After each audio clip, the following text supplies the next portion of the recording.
Hello, everyone, and welcome to the Open English Podcast. I'm Sam. And I'm Lisa. We're really glad you're here with us today. Today's topic is something we all deal with every single day. Self-control. Yes, the ability to stop yourself from doing something you want to do or to make yourself do something you don't want to do. Like eating one cookie instead of 10. Like going to bed at a reasonable time instead of watching one more episode. Like studying instead of checking your phone every 5 minutes. We all know these situations very well. Very well. And today we want to talk about what self-control really means, share some honest stories, and give you useful English phrases along the way. Before we start, a quick request. If you enjoy this podcast, please subscribe. It's completely free. And if you're watching on YouTube, please like the video. It helps more English learners find us every week. Okay, let's talk about self-control. Sam, let me ask you a direct question. Go ahead. Do you have good self-control? Honest answer? Honest answer. In some areas, yes. In other areas, absolutely not. Give us an example of an area where you don't have good self-control. Food. Specific food? Chips.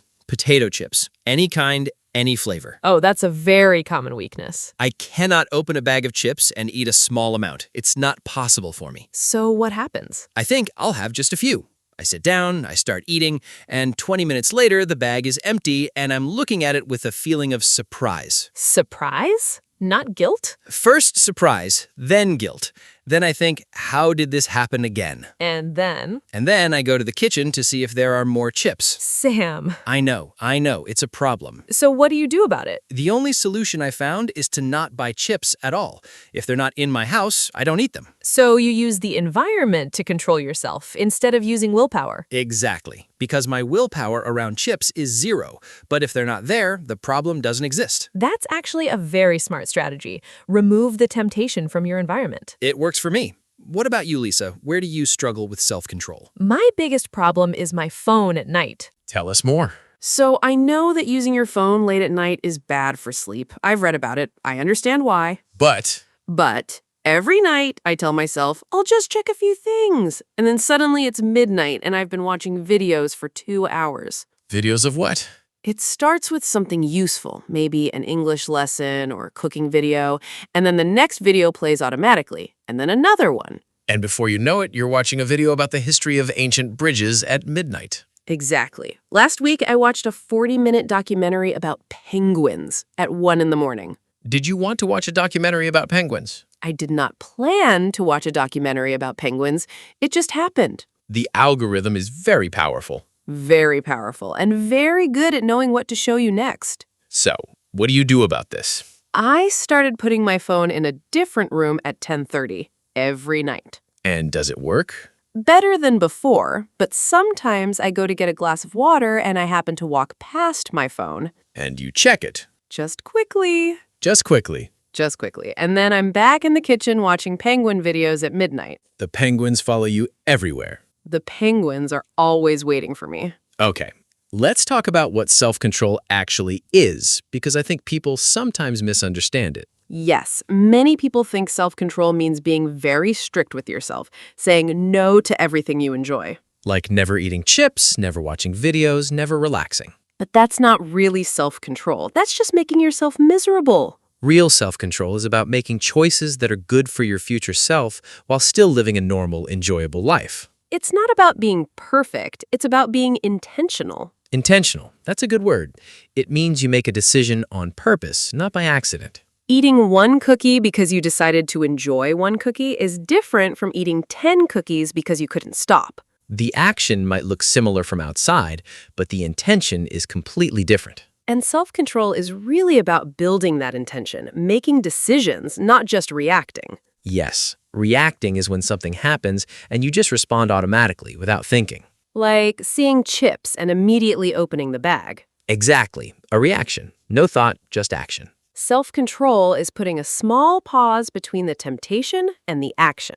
That pause is everything. Even 2 seconds of thinking can change what you do. Do I really want this right now? What happens if I do this? 2 questions, 2 seconds, and sometimes that's enough. Okay, I want to share a story, a more serious one. Go ahead. So a few years ago, I was going through a difficult time at work. My manager at that time was not kind.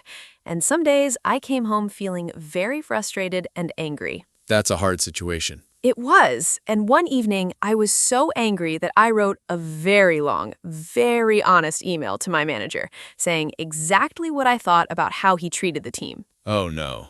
Every sentence, every feeling, everything I wanted to say for months. And did you send it? My hand was on the send button, literally 1 second away from sending it. What stopped you? My friend called me at exactly that moment.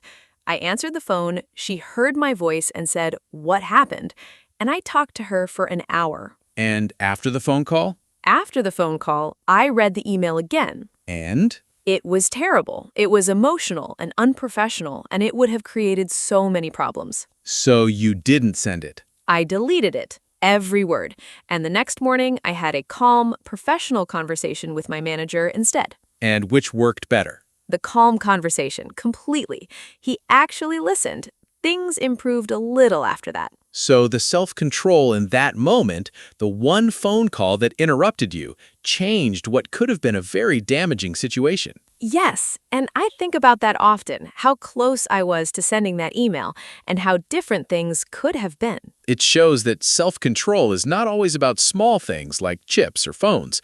Sometimes it matters a lot. Sometimes it protects you from your own worst moments. That's really powerful, Lisa. Thank you for sharing that. Of course. And I think the lesson is, when you are very emotional, wait.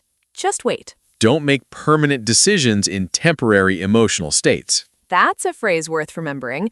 Don't make permanent decisions in temporary emotional states. Write that down, listeners. That one is important. Okay, let's talk about practical strategies now, because understanding self-control is one thing, but how do you actually build it? Yes, let's give our listeners some real, useful ideas. The first strategy we already mentioned, change your environment. If you don't want to eat chips, don't buy chips. If you don't want to use your phone at night, put it in another room. Make the unwanted behavior harder and make the good behavior easier. For English learners, this works too. If you want to practice English every day, make it easy. Put your English podcast on your phone's home screen. Put your English notebook on your desk, not in a drawer. Make English easy to access and make distractions harder to access. The second strategy is to use if-then planning. What does that mean? It means you plan in advance for difficult moments. You say, if this happens, then I will do this. Give us an example. If I feel the urge to check my phone at night, then I will read one page of my book instead. Or if I feel stressed at work, then I will take 3 deep breaths before I respond. You're not reacting, you already have a plan. And having a plan makes it much easier to make a good choice in a difficult moment. Because in the moment, your brain is busy with emotion. You don't want to think. Having a ready plan removes the thinking. The third strategy is to start very small. Yes, many people try to change everything at once, and then they fail at everything. Because change is difficult, and trying to change 5 things together is 5 times as difficult. Pick one small thing, one tiny habit. For example, I will study English for 5 minutes every morning. Not 1 hour, 5 minutes. 5 minutes is so easy that you can almost always do it. And once you start, you often continue beyond 5 minutes. But even if you don't, 5 minutes every day is 35 minutes every week, and that adds up. Small and consistent beats big and occasional every time. The fourth strategy is to understand your triggers. A trigger is something that causes a behavior. What makes you want to do the thing you're trying to control? For me, my phone trigger is boredom. When I sit down and feel a little bored, I automatically reach for my phone. So if you know boredom is your trigger, you can prepare. Keep something nearby for those bored moments. A book, a puzzle, anything that's not your phone. For me, stress is my chips trigger. When I feel stressed, I want something crunchy and salty. So when you feel stressed, you could drink water or go for a short walk or do something with your hands. Replace the behavior, not just fight it. Fighting a habit without replacing it is very hard. Your brain wants to do something. Give it something else to do. Okay, I want to talk about something important.